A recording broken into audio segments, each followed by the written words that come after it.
Hello friends, this is CA Sagar Kaset. Friends, we are starting with this revision series of your entire syllabus of CA Intermediate Auditing and Assurance subject. So guys, since this is the first video, I am going to tell you what we are gonna cover in all this video series of every chapter of your 100% concepts. So very first thing, we will be revising 100% concepts of your entire syllabus, okay, every chapter.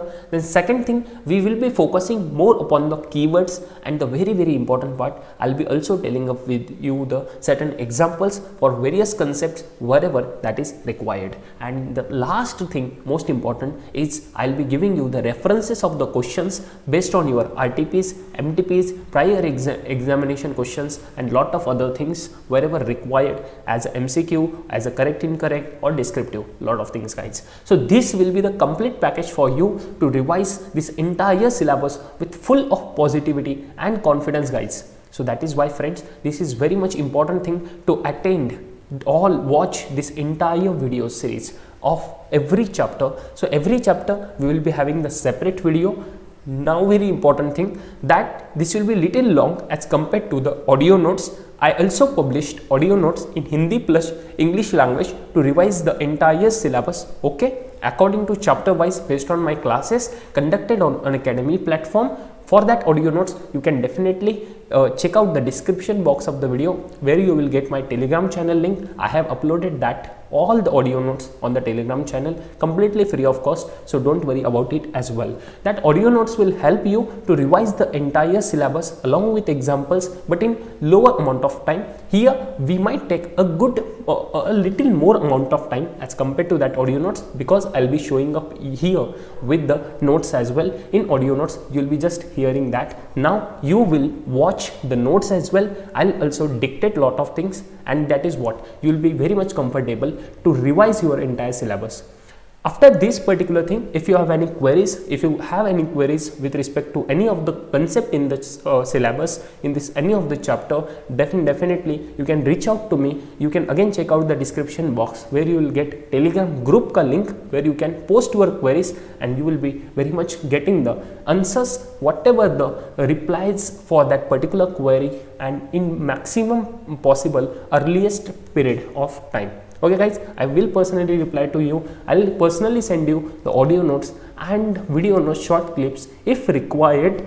Then definitely you will be very much comfortable with that.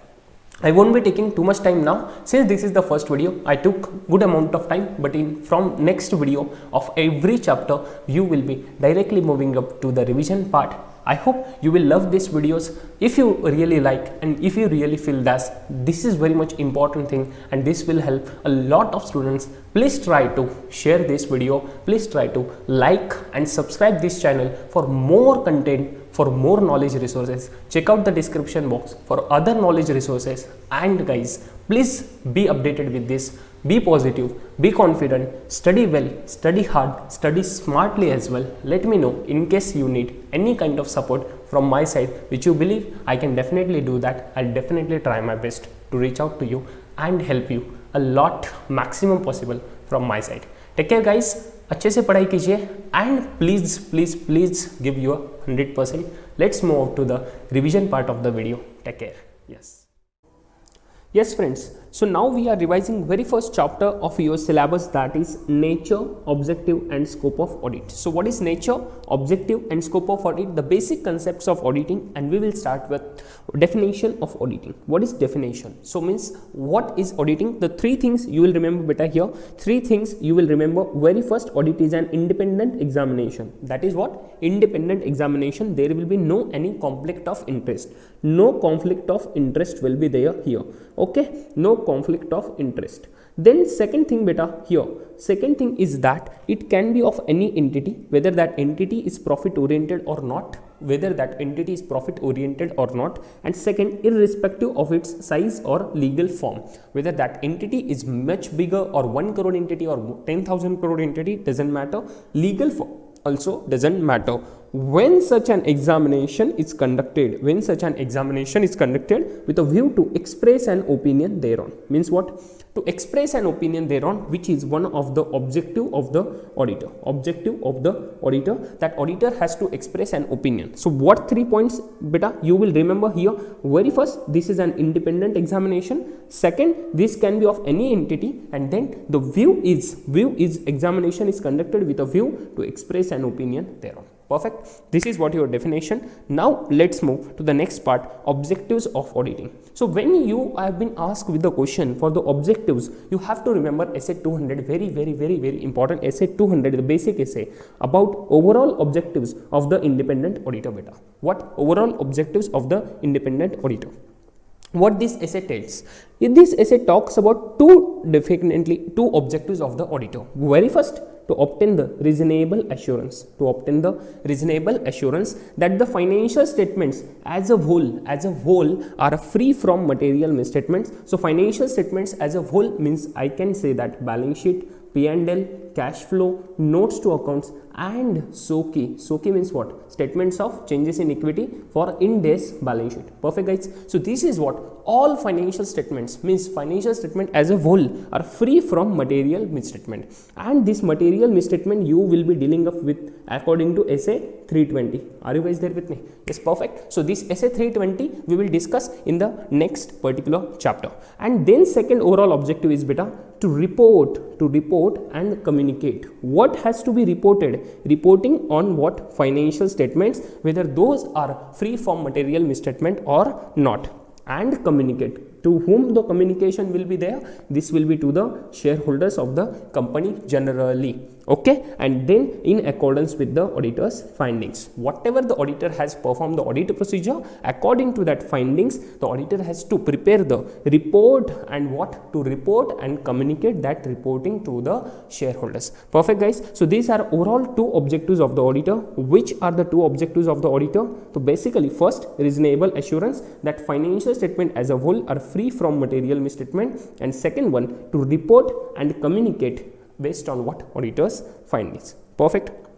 Then next one, this is your ICAI study material test your knowledge ka question. Okay, next one beta, what is the scope of audit? In the scope of audit, please remember 5 points. Very first, accounting information is reliable and sufficient. Second one, you have to cover all the aspects of the enterprise. Sir, now which are the aspects need to be covered? These all aspects will be covered here in next point. Perfect. So very first, scope means what you have to cover in audit beta. So very first thing you have to cover in audit, that accounting information is reliable and sufficient. Then second thing, you have to cover all the aspects of the enterprise. Then third thing, whether the relevant information is properly disclosed, by comparing information with source data. Source data means what? From where that information has been generated, and basis of the management judgments. So wherever the estimations have been made, for that judgment, what is the basis of that estimations and judgment that has to be obtained by the auditor. Okay? So then fourth thing, no performance of the duties outside the scope of competence. Means whatever the auditor can do, that has to be done by the auditor. If the auditor cannot do the actuarial valuation of gratuity beta,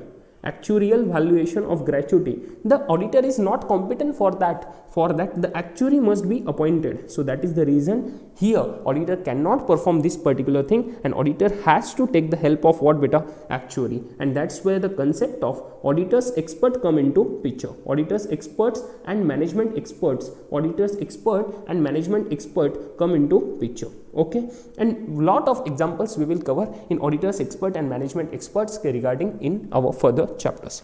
Then beta, next last objective of the auditor is to cover what?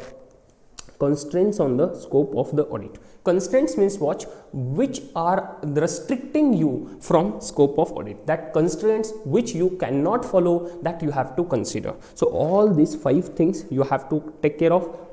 in what beta? In what scope of audit? Very first, accounting information reliable, sufficient. Second, coverage of all aspects of the enterprise. Third, relevant information is properly disclosed. Then source data and basis of the management judgments. Then no performance or duties outside the scope of competence. Then constraints on the scope of audit. Perfect. Then next point, aspects to be covered in audit. This point, aspects to be covered in audit. What are the aspects to be covered in audit? Very simple thing. Examination of the system of accounting and internal control. Examination of system of accounting and internal control. Then reviewing the system and procedures. Review the systems and procedures. Then check the arithmetical accuracy of the books. Then next one, verification of authenticity and validity of the transaction. Then comparison of the items of FS with the underlying record. Means what beta? Vouching and verification. Are you there with me? This is nothing but your vouching and verification. Vouching and verification. Then next one, verify the title, existence and value of assets. Since this was vouching, now this is with respect to transactions. This is with respect to transactions. The next part you will have to consider for the assets and liabilities, that is what? Verification. So when you talk about the assets, we will cover the next part in some time, that assertions. Based on that assertions, title, rights and obligation, then existence, and then valuation of assets, that has to be checked, that has to be verified by the auditor. The next thing, verification of liabilities, same way for the assertions of account balances. The next one, checking the result shown by the profit and loss. This result is nothing but whatever the profit or loss the company is showing, whether that is appropriate or not, that has to be checked. Then ascertaining proper distinction between capital and revenue nature items. So this is what beta? Classification. This is what? Whether the classification of all the transactions has been properly done or not, whether any expenditure which is capital nature should not have been booked with the revenue nature, and any expenditure which is revenue expenditure should not have been booked with the capital one. And same for the income, capital income, revenue income, all these things has to be checked by the auditor basically. Then next one beta, for audit of corporate body, check the compliance with statutory requirements. What? Compliance with the statutory requirements, laws and regulations. Laws and regulations compliance. Okay. The next one, reporting to the appropriate authority. Reporting to the appropriate authority wherever it is required to be reported. Perfect. So this is what need to be covered in the what aspects to be covered in audit. Then in this particular thing, I repeat, what? Examination of accounting and internal control. So auditor is not just limited now for the accounting examination, it has also, auditor has also need to require report on what? Internal controls. But certain limited internal controls which we will cover in chapter of internal controls. Okay, internal controls we will cover, where auditor is very much relevant only for the financial controls, and operational controls are not to be considered by the auditor. Perfect. Then reviewing the systems and procedures, whether those are appropriate or not. Then arithmetical accuracy means calculation. Then authenticity and validity of the transactions, whether those have been actually occurred, yes or no. And then underlying record, vouching. Then verification of title, existence, value of assets. Then verification of liabilities. Then result has to be checked of P&L. Then distinction between capital and revenue nature item. Then next one, for audit of corporate body,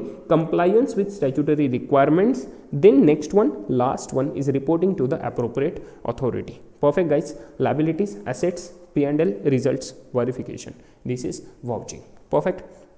I hope you guys are very much clear with this. You have one question in ICAI study material test your knowledge section, that clearly meaning of auditing you have to explain, and how would you deal as an auditor to perform the audit. So how would you deal as an auditor beta? So this is what you have to write. The auditor will cover the necessary aspects of the audit that has to be covered by the auditor. These aspects the auditor will cover, and after that, what for the first one, clearly meaning of the auditing, you have to explain this definition according to essay 200, and after that beta you have to give the objectives ka short summary as well. Perfect. This is what the auditor shall cover along with scope of audit. Next one beta. Next one question is very basic and important question, that is assertions of auditor. What are the assertions? What are the assertions? So these assertions are nothing but representations by management. So what management is representing? We can also tell this as a claims by the management. Claims. So management is saying that this is what exists in our financial statement. This is what accurate. Whatever the transactions has been recorded, those are accurate. We will revise this next one. Okay, beta. Now, very first thing, assertions are representations by the management, which can be either explicit or otherwise. What they are saying, this can be either explicit or otherwise. So it can be implicit as well. Implicit as well. Then next one, which are embodied in the financial statements, which are embodied in the financial statement and used by the auditor to consider the different types of potential misstatements that may occur. Perfect. Different types of potential misstatements that may occur. So these assertions can be there at the 3 levels. Beta, fatafat revise along with me.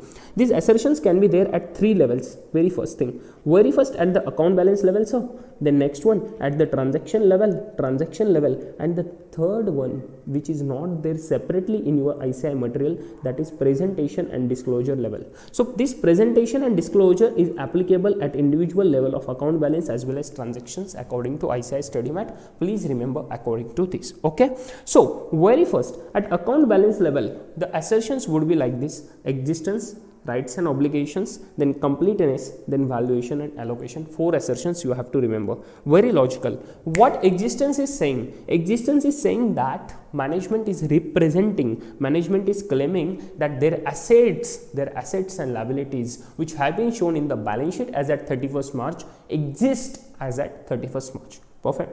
Then for rights and obligation, they are saying that whatever the assets the management has at 31st March, all the rights for that assets are with the company, are with the entity, and for liabilities as at 31st March, all the obligations are with the entity and not of any other body.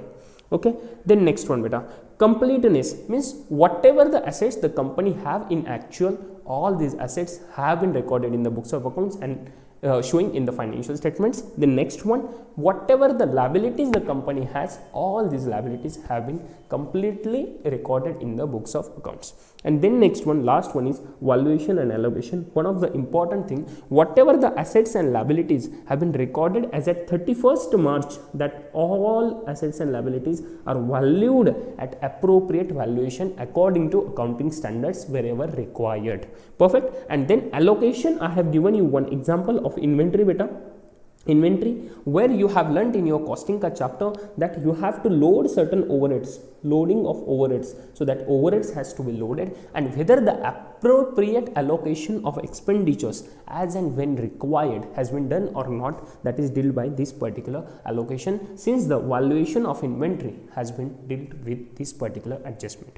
After that, at transaction level, what are the assertions? Please understand. Very first, accuracy. So whether all the transactions, management is representing that all the transactions have been accurately recorded in the books of accounts. Then completeness, whatever the transactions have been in actual occurred, all such transactions have been recorded. All such transactions have been recorded means completeness. Then occurrence means whatever the transactions have been recorded in the books have been occurred within the name of entity only, and these are not the transactions which belongs to anybody else. So these are what the company's transactions only. Then classification means whatever the classification of that expenditure has to be done, or income has to be done, or any other financial item has to be done, that is appropriate. So whether that is long term and short term, or whatever the nature, long or short term nature, so that is capital or revenue, whatever classification is appropriate. If that is rent expenditure, then that has to be booked in that particular GL only. Then after that, cutoff, very important assertion of cutoff indicates that whether that have been recorded in correct accounting period. Please understand, correct accounting period has to be tested, and this is what management representing, that whatever the transactions they have recorded in the books of accounts, that have been recorded in the correct accounting period. We will revise these particular assertions again in next chapter, so please be stayed with this particular thing. The next concept, beta, types of audit. So what are the types of audits? So basically there are two types of audits. One, statutory audit. That statutory audit means audit required under law. So where law requires that the audit has to be done, that is what audit required under law. And where law does not require to entity that they should get the accounts audited, but entity want that accounts to be get audited just for certain other purposes, that is what voluntary audits. So when entity want to get audited its financial statements for certain other purposes voluntarily, then it is what voluntary audits. So then audit required under law, beta, this can be required under Companies Act 2013, so which is statutory audit. Then entities required with regulations as per the specific acts like Banking Regulation Act, like Cooperative Society Act, and this can be the scenario. So tax audit required to be done, that is what again statutory audit. After that beta, voluntary audit. What are voluntary audits? When these are required. So if any company, if any entity, if any business, basically not company, if there is a company then it will come under this particular thing. But if there is any small sole proprietorship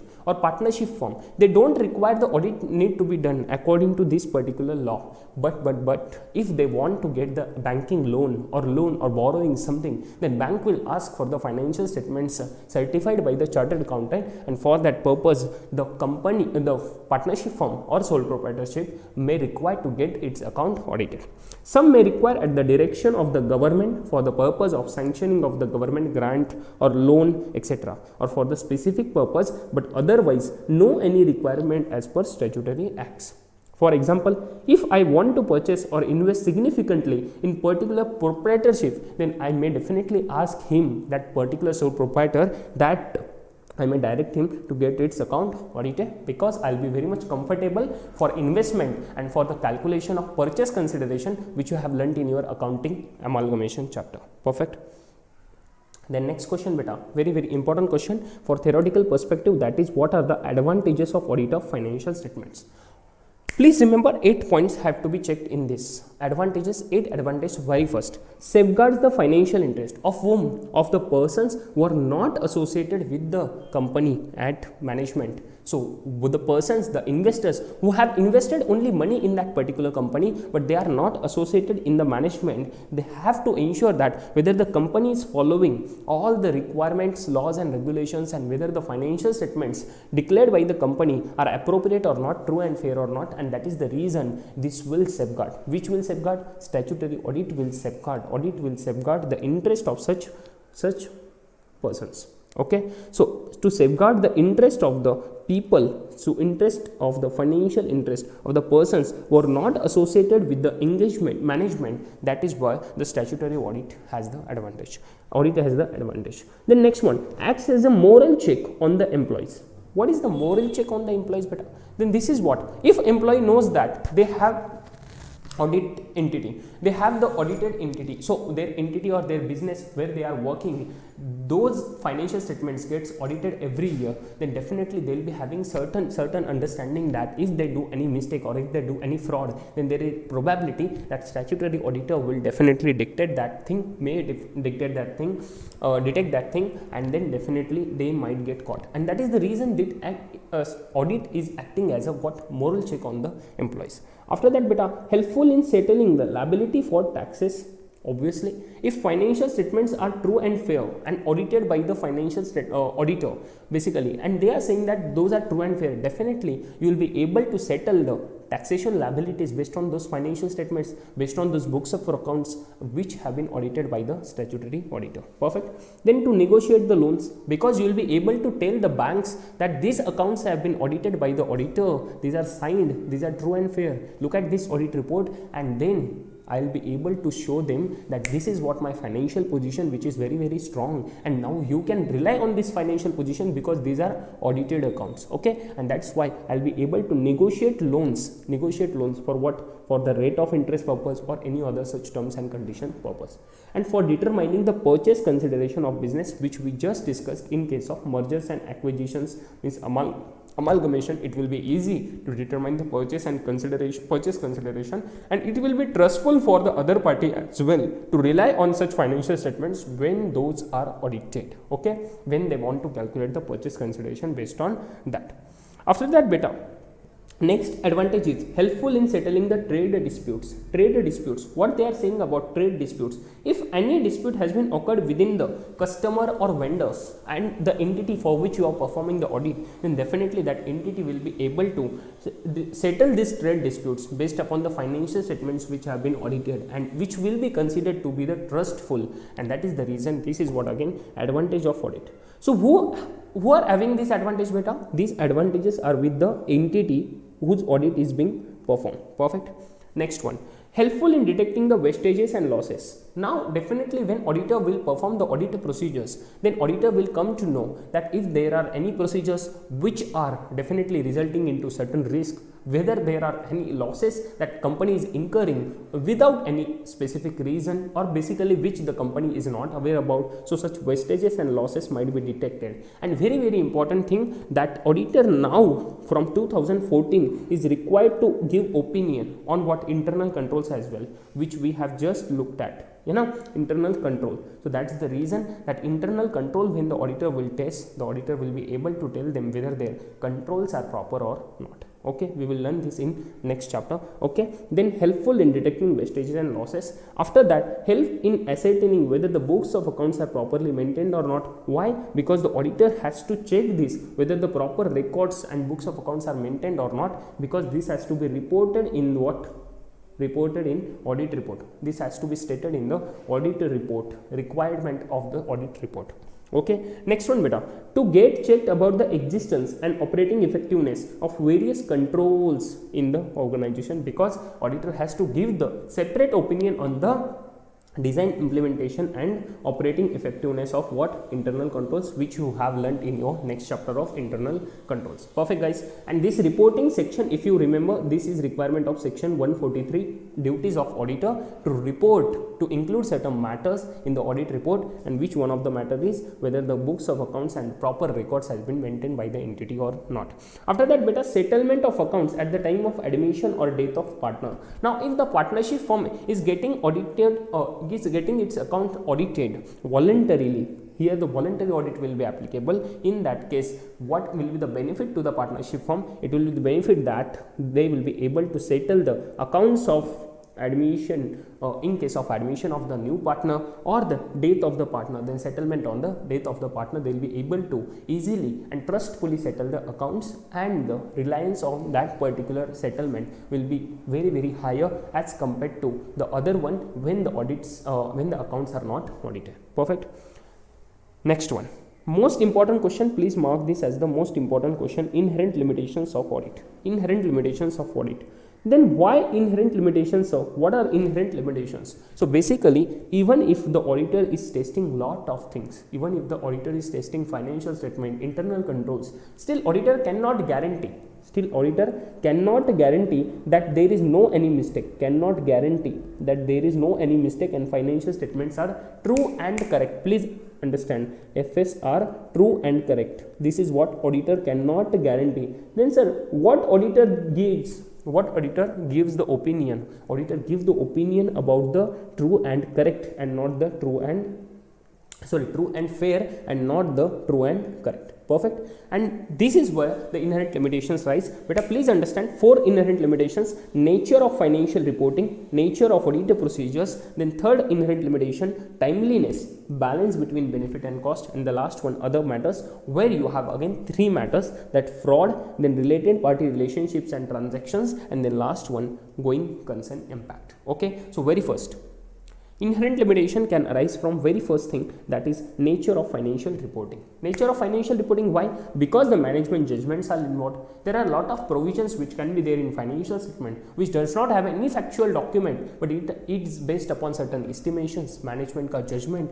and that is the reason the auditor will not be able to give the 100% correct opinion over that particular things. And that is the reason, this is what nature of financial reporting. Financial reporting ka nature, that involves the management judgments and applicable in the financial reporting framework. What is financial reporting framework? This is nothing but AS or Ind AS, whatever is applicable to the entity. Then also involves the subjective decisions, assessments, or degree of uncertainty is involved, like contingent liability or provisions.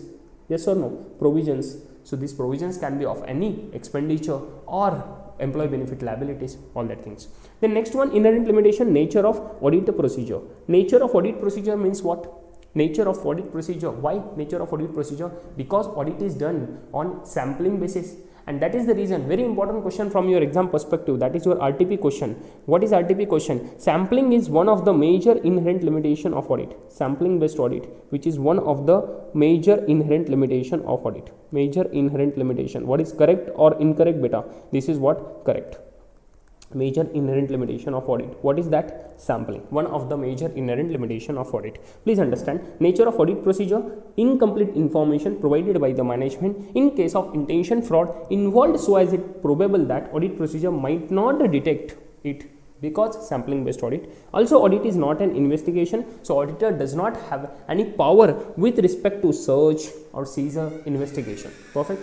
The next one, inherent limitation can arise because of timeliness of financial reporting. Because the financial reporting opinion has to be given within specific period of time. 180 days का AGM limit according to Companies Act. 180 days AGM from the end of the financial year, and within 180 days the auditor has to give the opinion, auditor has to give the audit report, and that is the reason, timeliness of financial reporting. Then balance between benefit and cost. Balance between benefit and cost, what the benefits are getting, what the cost is incurred, that has to be balanced now, otherwise the independence will be hurted.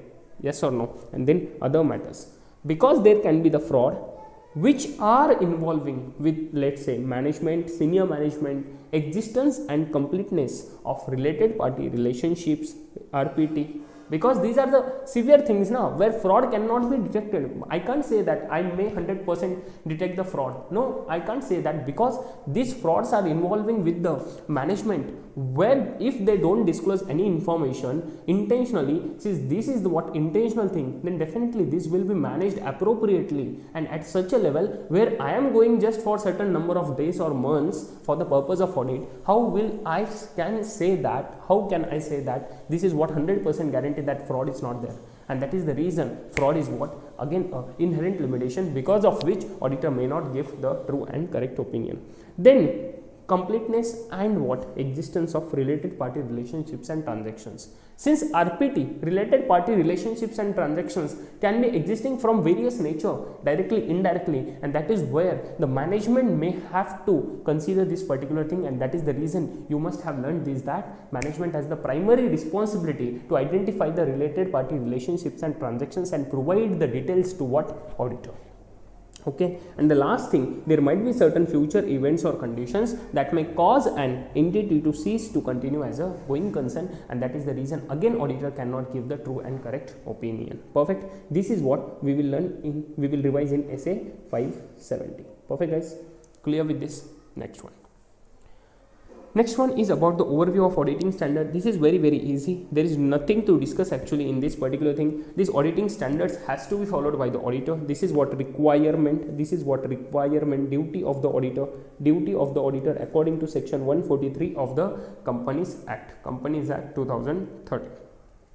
Then next thing, beta, these auditing standards are based upon what? Auditing and Assurance Standard Boards, AASB, structure and procurement pronouncement issued by the AASB, Auditing and Assurance Standard Board. So there is certain framework. This is very relevant for your purpose. Okay, these are what the standards on auditing. From essay 100 to 999. You don't have these essays, introductory matters. No, you have this 200 to 299, which discuss about the general principles and responsibilities of the auditor, not the management. Please understand. Then risk assessment and responses to the assessed risk, essay 300 to 499. Then audit evidence, essay 500 to 599. Using the work of others, where we use now that auditor's expert actuarial valuation. That is where this particular essay series will come into picture, where the auditor using the work of other.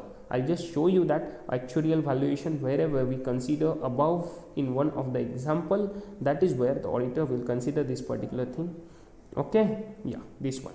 Here the essay 600 series will come into picture. There are different things. We will discuss that while revising essay 600 series. Then beta, audit conclusion and reporting essay 700 to 799, very important for your examination perspective. And then last one, essay 800 to 899, which is again not there in your syllabus, it is there in CA final.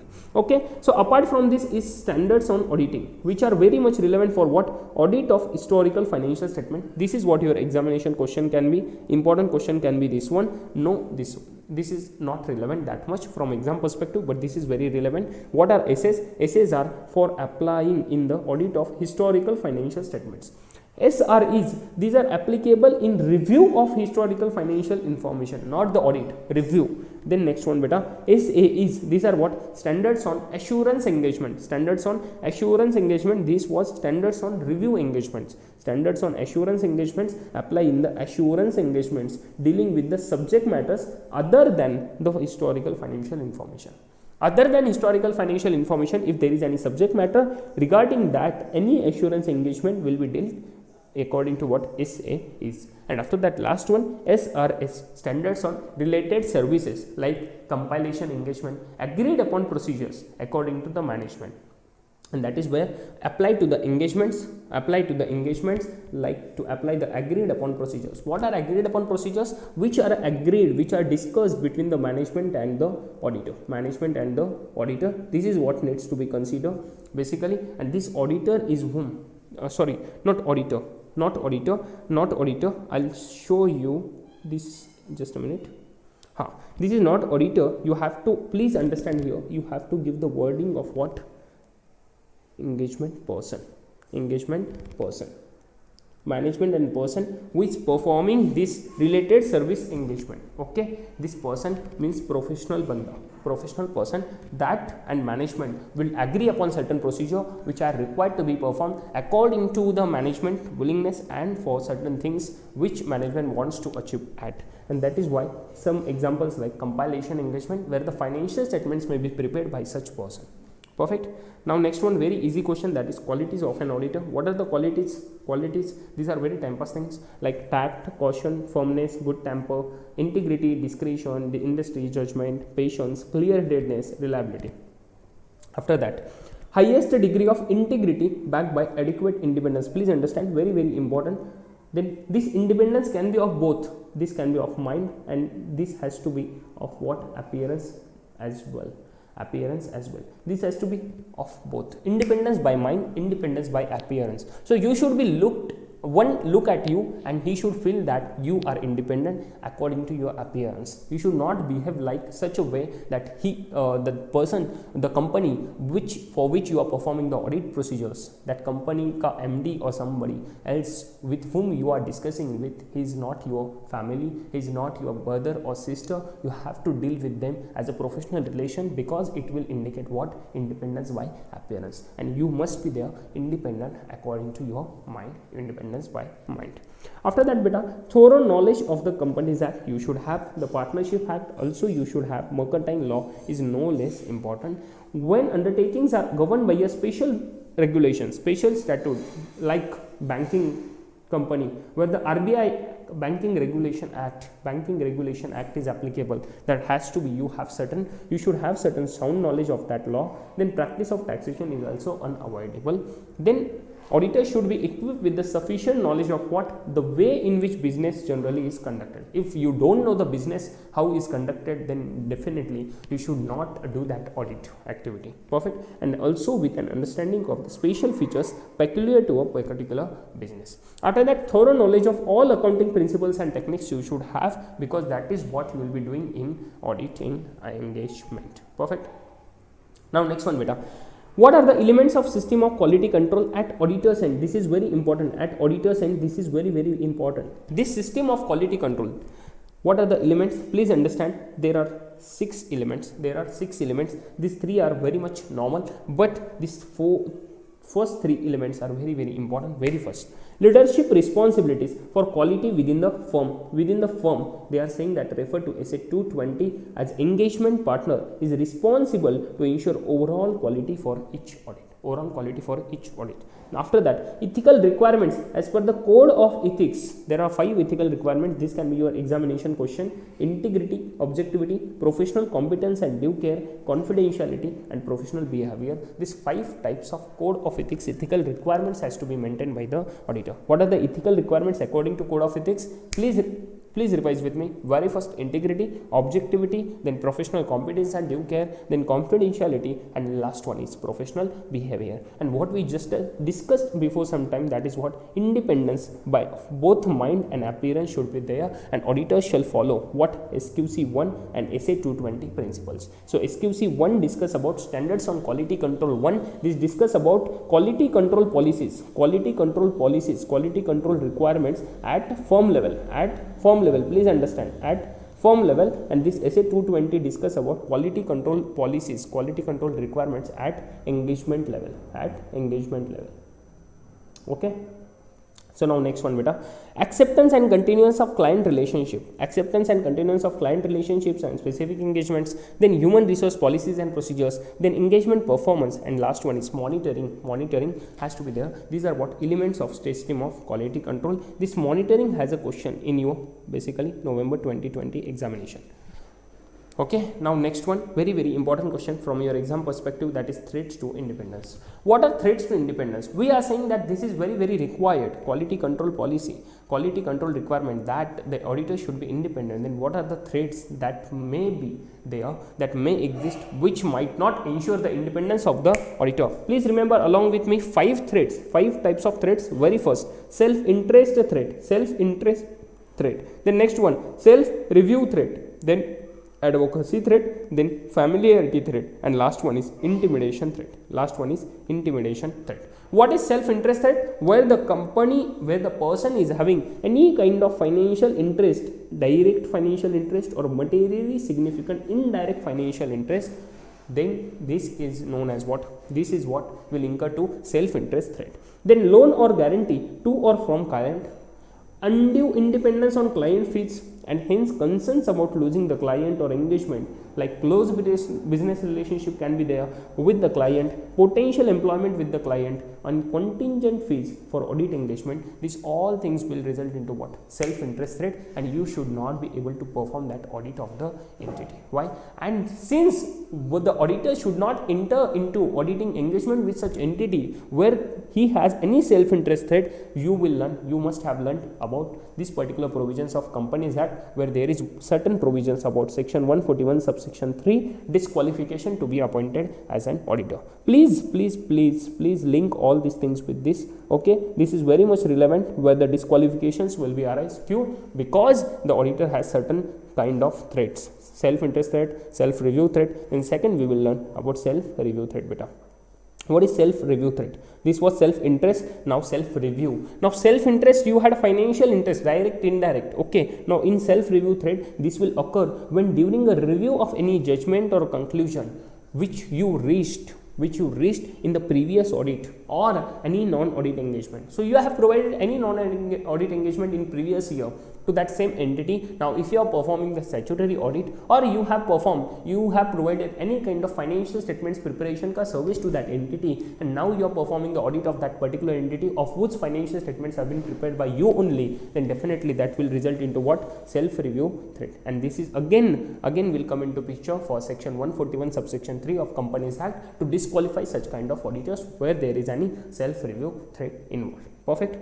Next one, advocacy threats. Then this occurs when the auditor promotes, please understand, this is very important, auditor promotes or is perceived to promote a client's opinion to a point where people may believe that the objectivity is getting compromised. What is getting compromised? Objectivity of the auditor is getting compromised just because of the reason that auditor promotes or is perceived to promote a client's opinion. So for example, when auditor deals with shares and securities of the client, then when auditor becomes a client's advocate in litigation or any third party disputes, then this is what will indicate that auditor is messing with his compromising with his objectivity, and that is where arise the advocacy threat. Perfect.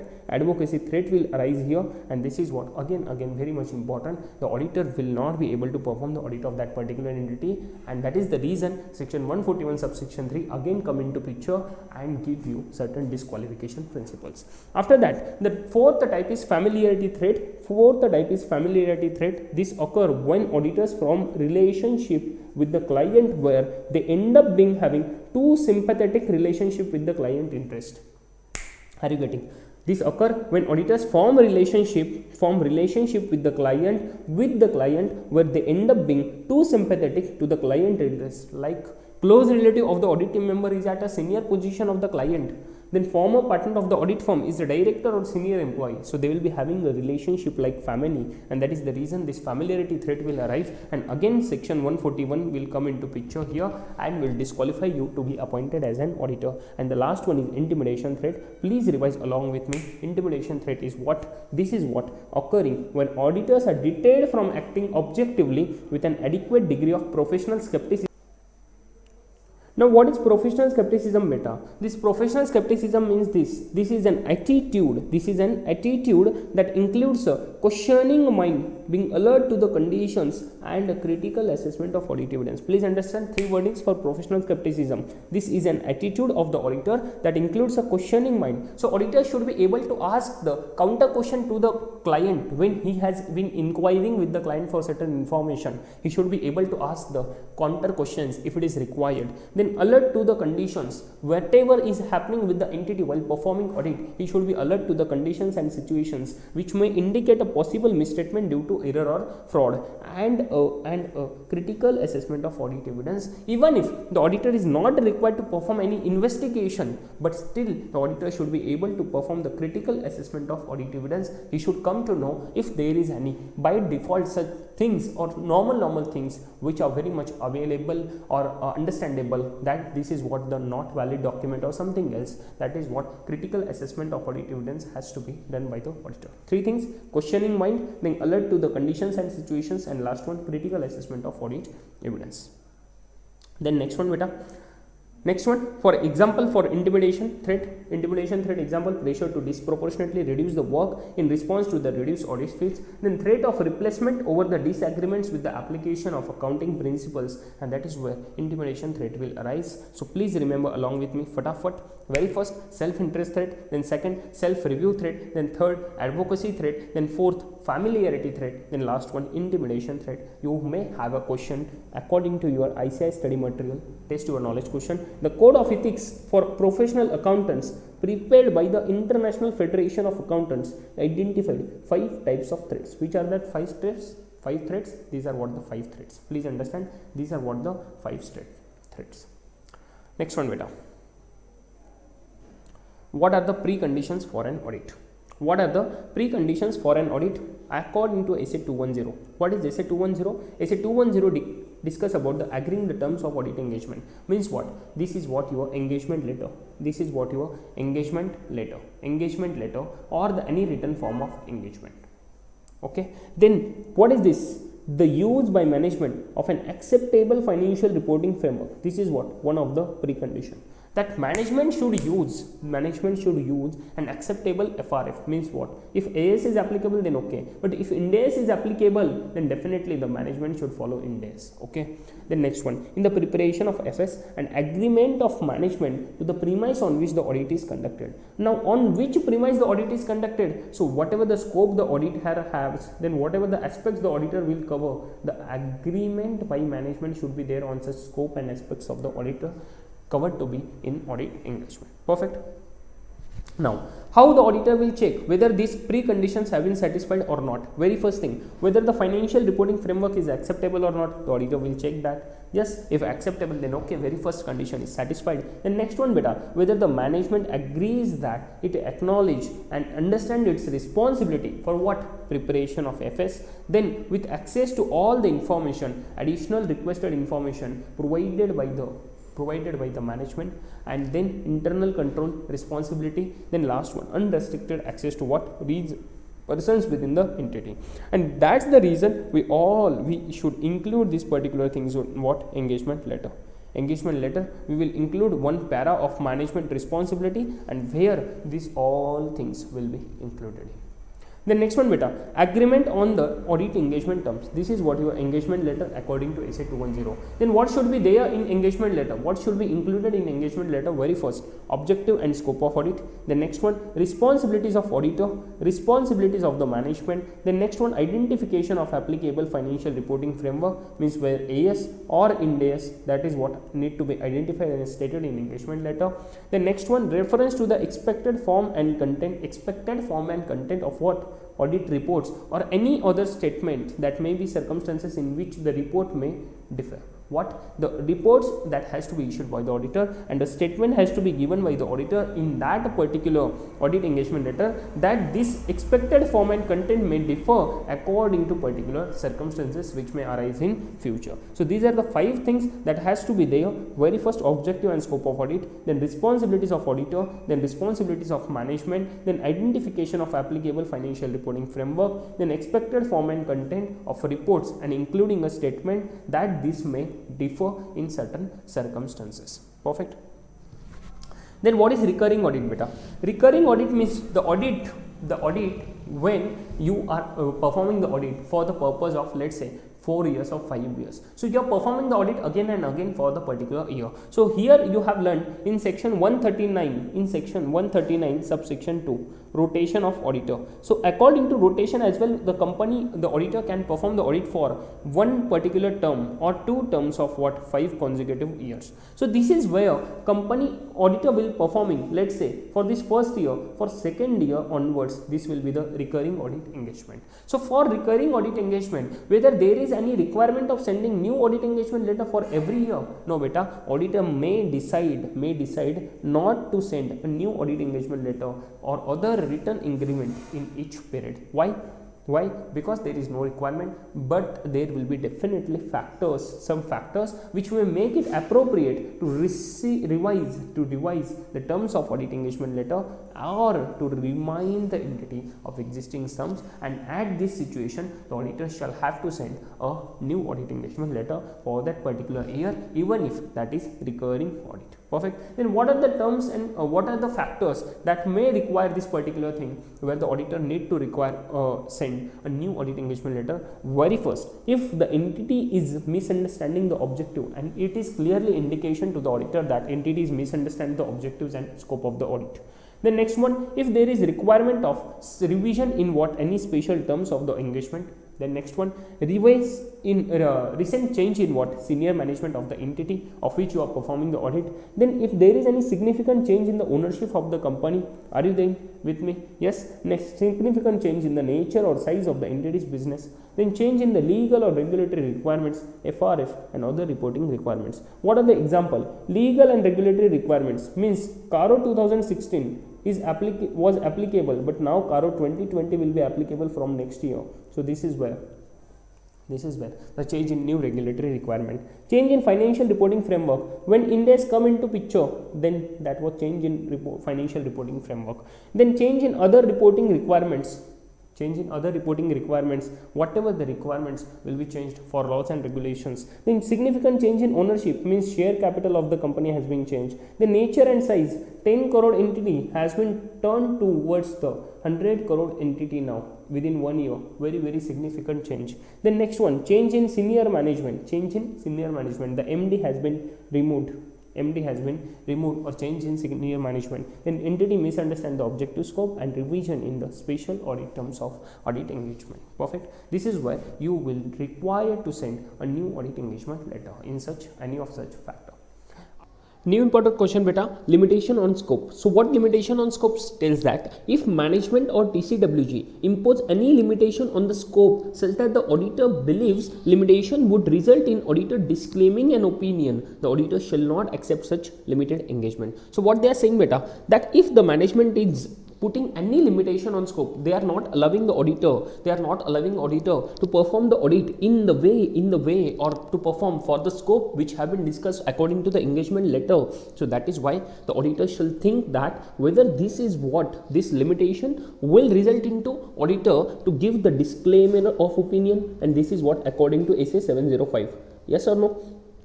तो इसे 705 disclaimer of opinion. If the limitation would result into disclaimer of opinion, then auditor shall not accept such a limited engagement. Shall not accept such limited engagement. Then you will ask me, sir, how can accept? The auditor would have already accepted now. So this is applicable when the limitation is coming to know, the auditor is coming to know before the acceptance of audit engagement. So then what if the auditor accepted the engagement and thereafter the management is putting the limitation on scope? Then auditor may think about exiting from the engagement, so resignation can be there, and that is where the limitation on scope will come into picture. Again, that auditor may resign from the audit. Perfect, guys, clear with this? Important question from your examination perspective. Now the next is very normal and theoretical question, relationship between of auditing with the other disciplines. So what can be the relationship of auditing with the other disciplines like accounting, like taxation, like law, like economics? So please give certain 2 minutes on this particular part. Auditing and accounting has the relationship of very good, obviously, because without accounting, auditor cannot audit the financial statement. Perfect. So financial statements which are nothing but a result of overall accounting process, and that's why there is a great relationship between these two things. Then auditing and law, obviously, why? Because the relationship between auditing and law is very close one, since auditor involves the examination of various transactions from the viewpoint of whether or not these have been properly entered into, and for this purpose the law knowledge is very required. After that, auditing and economics beta. If we see from the accounting perspective, accounting is concerned with the accumulation and presentation of data relating to the economic activity. Now from the auditing viewpoint, the auditors are more concerned with the microeconomics rather than with the macroeconomics. So you might have some MCQ here, you might have certain correct incorrect question here with this particular last sentence of particular this concept. Okay beta, yes. So auditor is more concerned towards the microeconomics rather than macroeconomics. Why? Because he is auditing the financial statements of a company and not the entire nation, right? Then beta, auditing and behavioral science. Why? The discipline of behavioral science is closely linked with the subject of auditing. While it may be said that auditor, particularly financial required, deals basically with the figures contained in the financial statements, but required to interact with a lot of people in the organization, and that's why behavioral science is very much related to the auditing indirectly. After that, auditing and statistics and mathematics. The auditor perform lot of audit procedures, analytical procedures, statistical sampling methods. So where that statistical sampling method so as to arrive at meaningful conclusions and verification of inventories, the auditor require the knowledge of what? Mathematics as well as statistics. That's why this is very relevant again to auditing. After that, auditing and data processing. Accounting activities with the help of computers is been the trending right now, and that is the reason audit in an automated environment is a separate chapter for you now. Then financial accounting activities with the help of computers is very much trending, and that's why components, general capability of the system and the related terms, the auditor should have knowledge about all these things, and that's why auditing and data processing is again closely related. After that, auditing and FM, financial management. So what is the audit? The company, whatever the auditor is performing the audit activities or audit procedures for the business, that is including finance, production, marketing, personnel, and other general areas of business management. With overgrowing field of auditing, the financial services sector occupies a dominant place in our system. That's why again auditing and financial management is having a good relationship. And then auditing and production. So regarding the production function, if we see, it may be stated that a good auditor is one who understands the client and his business. Absolutely right, and this is what we seen in the qualities of auditor as well. While carrying out the audit activity, the auditor is required to evaluate transactions from the accounting aspect in relation to the process through which it has been passed through accounting for byproducts, joint products, and also required to be done. And that's why the auditor should have the knowledge about the production function as well. So now how you can have the question? This is your institute study mat test your knowledge question. The independent auditor of an entity financial statements is a vital service to investors, trade payables, and other participants in an economic exchange. Explain. So you might not be very much comfortable with this particular question, but you have to listen that this is what independent audit is, vital service for all of this. Why? Because the audit is very much related to various functions, that is production, financial management, data processing, statistics, math, and you have to write all these answers. here. Okay, perfect guys. So relationship of auditing with other disciplines you have to write for answering this particular question. And the last concept of this particular chapter beta, statements versus guidance note. This is again your RTP question, important question. What is the difference between statements and guidance notes? Please understand, statements have been issued with a view to secure compliance by members on matters which in the opinion of council, this council is what? ICAI council, critical for the proper discharge of their functions, and that's why statements are mandatory. So very first difference is what beta? Statements are mandatory while guidance notes are recommendatory in nature. Perfect. This is very first difference. Statements are mandatory while guidance notes are recommendatory. Statements has the purpose to secure the compliance by members on what matters which are the opinion in the opinion of ICAI council critical for proper discharge of their functions. This can be with respect to compliance of laws and regulations, and that's why compliance of laws and regulations, and that's why these are mandatory. While guidance notes are primarily designed to provide guidance to the members. So like example of what beta?